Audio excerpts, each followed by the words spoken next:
Hello everyone, आप लोग का स्वागत है मेरे इस यूट्यूब चैनल पर। तो हम लोग आज जो है साइंस के क्लास 10th का डील करेंगे 2024 के एग्ज़ाम के प्रिपरेशन के लिए। तो चलिए बिना कुछ लेट किए देरी किए हम लोग जो स्टार्ट करते हैं। ठीक है, तो पहला ये जो हमारा साइंस का जो क्वेश्चन है ये आपका फिजिक्स से रिलेटेड है। ठीक है, प्रकाश चैप्टर से। तो चलिए सबसे पहला जो प्रश्न है हमारा वो प्रश्न है कि प्रकाश के परावर्तन के कितने नियम होते हैं। देखिए प्रकाश को जो परावर्तन होता है, ठीक है, उसके कितने नियम होते हैं। प्रकाश के परावर्तन के 2 नियम होते हैं। ठीक है, प्रकाश के परावर्तन के 2 नियम होते हैं। ठीक, दूसरा जो क्वेश्चन हमारा कि प्रकाश के परावर्तन के नियमानुसार जो प्रकाश का जो परावर्तन का जो नियम है, देखिए ये क्या है, किसी समतल पर जब कोई प्रकाश पड़ती है, ठीक है, तो इसको हम बोलते हैं आपतन बिंदु और इसको बोलते हैं परावर्तन। ठीक, तो इसमें जो कोण बनता है और इसके बीच में क्या होता है, हमारा एक अभिलंब होता है। क्या होता है, अभिलंब खींचा जाता है।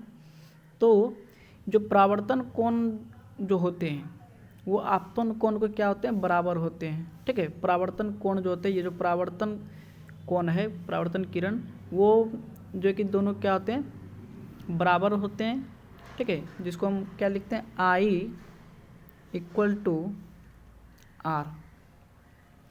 ठीक, इसको बोलते हैं इंसिडेंट और इसको बोलते हैं रिफ्लेक्टेड रे। नेक्स्ट क्वेश्चन हमारा है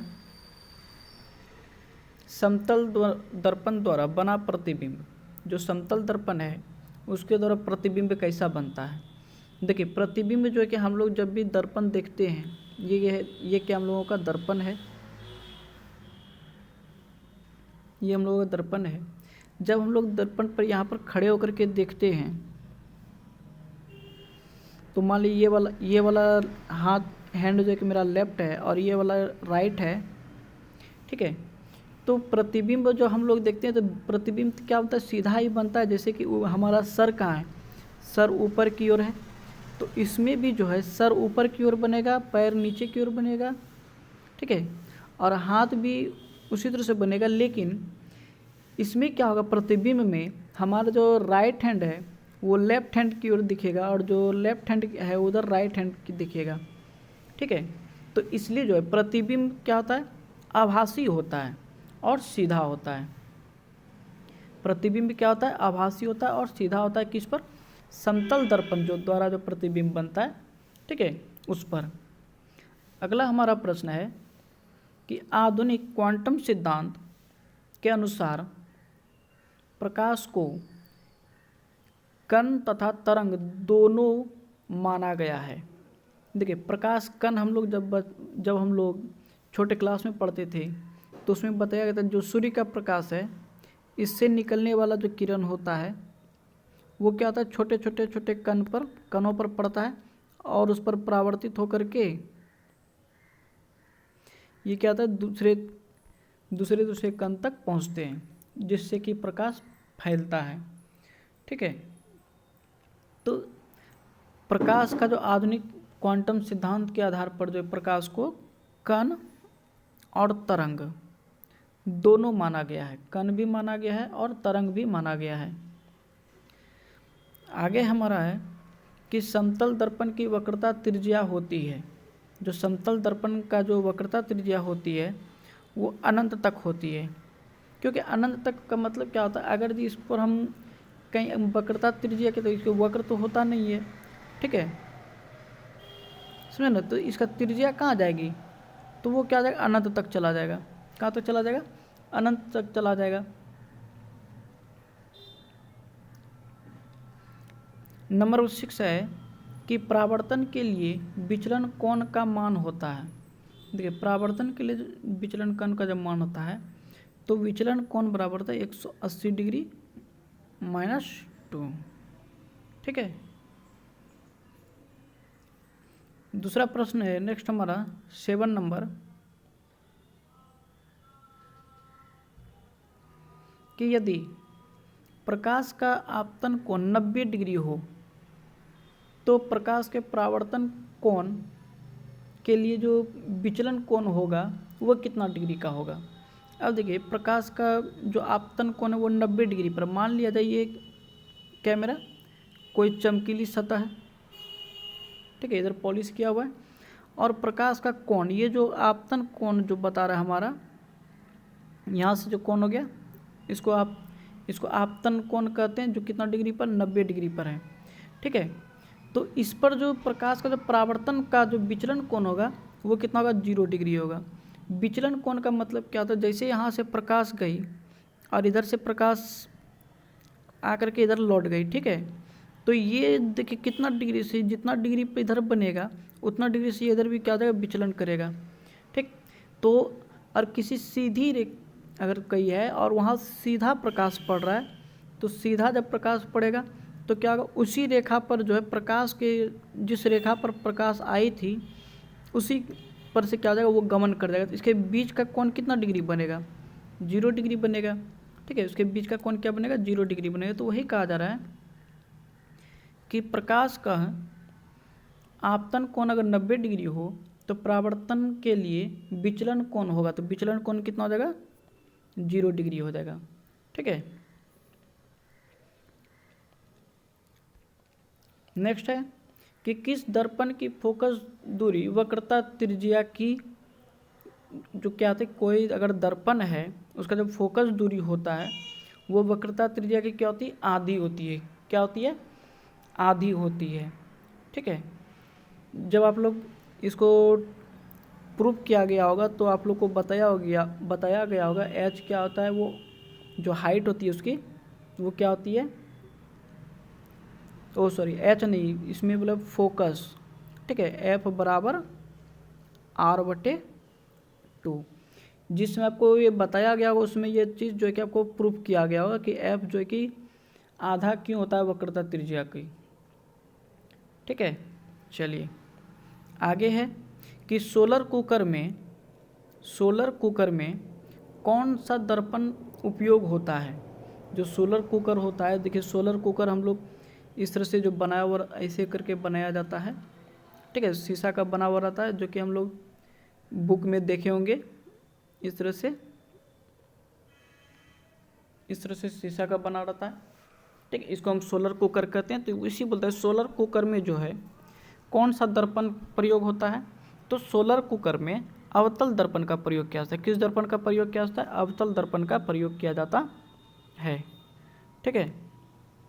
चलिए नेक्स्ट हमारा क्वेश्चन है कि हजामत तो आप लोग जानते होंगे, हजामत मतलब होता है जिसमें कि दाढ़ी बाल किया जाता है, ठीक है, नाई लोग जो बाल काटते हैं।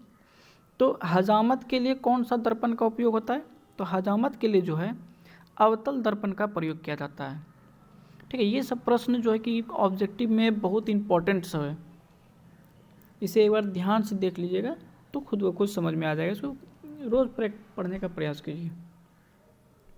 नेक्स्ट है कि किस दर्पण का दृष्टि क्षेत्र बड़ा होता है। दृष्टि क्षेत्र जो होता है किस दर्पण का बड़ा होता है, तो वो आपका होता है उत्तल दर्पण का। किसका होता है, उत्तल दर्पण का जो दृष्टि क्षेत्र होता है वो बहुत ही बड़ा होता है। अब है कि प्रतिबिंब की ऊंचाई तथा वस्तु की ऊंचाई के अनुपात को क्या कहते हैं। जो प्रतिबिंब होता है, जिस पर कि चित्र बनता है, जो प्रतिबिंब बनता है, और वस्तु का जो ऊंचाई होता है, दोनों के बीच के अनुपात को हम लोग क्या कहते हैं, तो उसके अनुपात को हम लोग आवर्धन क्षमता कहते हैं। क्या कहते हैं उसको, आवर्धन क्षमता कहते हैं, ठीक है। अब है कि गोलीय दर्पण की वक्रता त्रिज्या 40 सेंटीमीटर है, तो उसकी फोकस दूरी ज्ञात कीजिए। तो अभी तुरंत हम लोगों ने एक प्रश्न डील किया था जिसमें बताया गया था कि फोकस दूरी जो होता है वो त्रिज्या, वक्रता केंद्र का जो त्रिज्या, वक्रता त्रिज्या जो होती है उसकी क्या होती है, आधी होती है। तो हमको यहाँ पर क्या दिया गया है, त्रिज्या दिया गया है, और निकालना क्या है, फोकस निकालना है। तो त्रिज्या के जगह मतलब त्रिज्या को हम R से डिनोट करते हैं और फोकस को F से डिनोट करते हैं। ठीक, तो हम क्या करेंगे, तो 40 को 2 से भाग देंगे तो कितना हो जाएगा हमारा 20 हो जाएगा। ठीक है, कितना हो जाएगा 20 हो जाएगा। तो आपका जो उत्तर होगा वो कितना हो जाएगा 20 सेंटीमीटर आपका उत्तर हो जाएगा। उत्तल दर्पण में किस प्रकार का प्रतिबिंब बनता है? उत्तल दर्पण में जो है आभासी प्रतिबिंब बनता है। कैसा? आभासी बनता है और सीधा बनता है। ठीक है, उत्तल दर्पण में जो है आभासी बनता है और सीधा प्रतिबिंब बनता है। अब के बाद है कि दर्पण की चौड़ाई को दर्पण का कहा जाता है। तो दर्पण के चौड़ाई को जो है दर्पण का द्वारक कहा जाता है। क्या कहा जाता है? द्वारक कहा जाता है। ठीक है, और मोटर गाड़ी में चालक के सामने लगा रहता है। कौन सा दर्पण लगा रहता है मोटर गाड़ी में चालक के सामने? तो उत्तल दर्पण लगा रहता है। कौन सा दर्पण? उत्तल दर्पण जो है लगा हुआ रहता है। अगला जो प्रश्न हमारा नेक्स्ट प्रश्न जो है वो दिया हुआ है कि प्रधान अक्ष के समांतर चलने वाली प्रकाश की किरणें अवतल दर्पण से परावर्तन के बाद मुख्य अक्ष से गुजरती है तो उस बिंदु को क्या कहते हैं?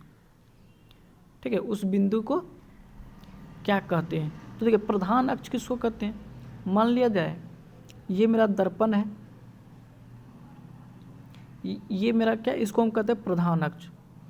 तो उसके समांतर, प्रधान अक्ष के समांतर अगर कोई किरण गुजर रही है और उसके बाद मुख्य अक्ष से गुजरती है, ठीक है, तो जिस बिंदु गुजरने के बाद अब जहाँ पर ये कटा, जिस बिंदु, तो जहाँ पर वो मुख्य जो परावर्तन के बाद जहाँ पर वो कटा बिंदु, तो उसको हम क्या कहते हैं? इसको हम क्या कहेंगे? इसको कहेंगे फोकस। क्या कहेंगे? इसको हम फोकस कहेंगे। ठीक है, सूर्य से आने वाली प्रकाश पुंज कैसी होती है? तो देखिए, सूर्य से जो भी प्रकाश आता है, प्रकाश का कुंज जो भी आता है, सूर्य है, इससे प्रकाश क्या आता है? एकदम सीधी आती है। ठीक है, जिधर भी निकलेगा उधर सीधा निकलेगा, सीधा एकदम निकलेगा। तो सब एक दूसरे का क्या है? एक दूसरे का क्या है? समांतर है। एक दूसरे का क्या है? समांतर है। एक दूसरे का क्या होगा? समांतर होगा। एक दूसरे का क्या होगा? समांतर होगा।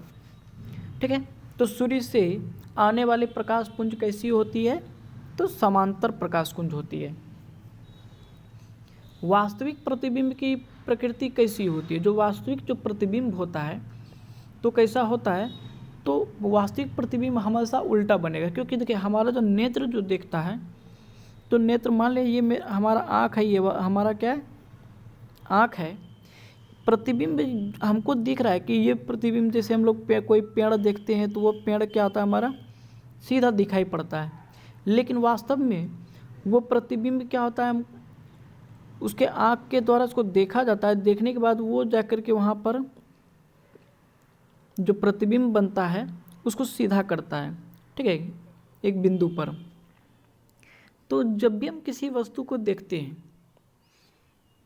तो अगर हमको वास्तविक प्रतिबिंब दिख रहा है तो इसका मतलब क्या होता है? उसकी प्रकृति क्या है? उल्टा है। ठीक है, वास्तविक प्रतिबिंब की प्रकृति कैसी होती है?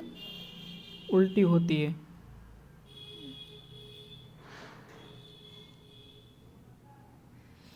सिनेमा के पर्दे पर किस प्रकार का प्रतिबिंब बनता है? ये सिनेमा जो हम लोग देखते हैं तो उसमें कौन सा प्रतिबिंब बनता है? तो वास्तविक प्रतिबिंब बनता है। ठीक है, कैसा बनता है? वास्तविक प्रतिबिंब बनता है।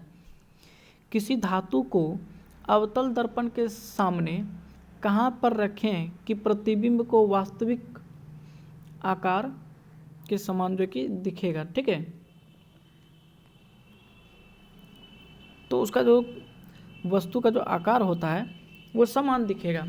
तो अब देखिए, कोई भी अगर दर्पण लेंगे, ठीक है, तो वक्रता जो उसका जो वक्रता केंद्र जो होता है, केंद्र, तो वक्रता केंद्र क्या गया? जैसे ही मान लीजिए हम लोग क्या बनाए? सर्कल बनाए, तो केंद्र हमारा कहाँ? यहाँ पर है। ठीक है, अब यहाँ से हम इसको काट देते हैं, इसको हम इसे काट दिए तो कैसा बनेगा? इस तरह से बन गया। और जो दूसरा लेंस होगा, इसका पॉलिश बाहर से दे दिए, इसे बाहर से दे दिए, ठीक है। इसका वक्रता केंद्र किधर होगा, बाहर की ओर होगा, किधर होगा, बाहर की ओर होगा, नहीं, इसका जो अंदर की ओर होगा, ठीक है। अब इस पर जो प्रतिबिंब कहाँ पर रखा जाएगा, तो केंद्र पर, वक्रता केंद्र पर, ठीक। अब अगर दूसरा फोटो बनाएंगे जिसमें कि अंदर की ओर पॉलिश क्या रहेगा और बाहर की ओर चमक रहेगा, तो इसका जो वक्रता केंद्र होगा वो बाहर की ओर होगा, ठीक है। तो हमको तो यहाँ पूछ रहे हैं किस दर्पण पर, अवतल दर्पण पर, किस दर्पण पर, अवतल दर्पण पर। बोलता है कि किसी वस्तु के जो धातु है उसको अगर अवतल दर्पण पर कहाँ पर रखें तो प्रतिबिंब क्या होगा, वस्तु का आकार समान दिखाई पड़ेगा, तो वक्रता केंद्र पर समान दिखाई पड़ेगा। नेक्स्ट प्रश्न हमारा है कि प्रकाश के किस रंग के लिए तरंग दैर्घ्य अधिकतम होती है। देखिए, प्रकाश का जो लाल रंग होता है ना, वो लाल रंग का जो तरंग दैर्घ्य होता है वो क्या था, बहुत ही अधिक होता है, क्योंकि हम लोग अधिकतर देखते हैं जब भी कुहासा वगैरह सब होता है तो उसमें लाल रंग जो है कि हमको ज़्यादातर दिखाई पड़ता है, बाकी कोई रंग जल्दी दिखाई नहीं पड़ता है, ठीक।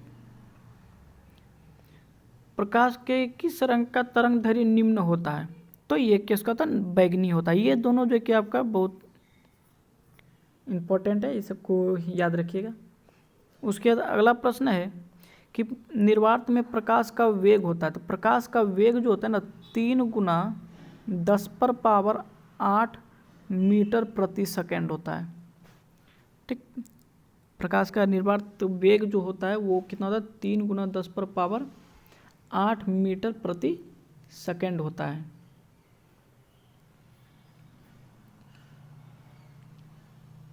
अब है श्वेत रंग कितने रंगों के मेल से बना है। श्वेत रंग जो होता है वो कितने रंगों के मेल से बना होता है, तो वो 7 रंगों के मेल से बना। तो कितने रंगों के मेल से, 7 रंगों के मेल से बना होता है। और इस 7 रंगों को कहाँ हम देख सकते हैं, तो हम जब प्रिज्म लेते हैं, ठीक है, जब हम प्रिज्म लेते हैं और प्रिज्म से कोई प्रकाश गुजारते हैं, प्रिज्म से कोई प्रकाश गुजारते हैं, तब हमको उसमें से 7 रंग दिखाई पड़ता है, ठीक है। तब हमको उसमें से 7 रंग दिखाई पड़ता है। तो चलिए आज के लिए इतना ही, बाकी बात हम लोग जो है अगली क्लास में डील करेंगे।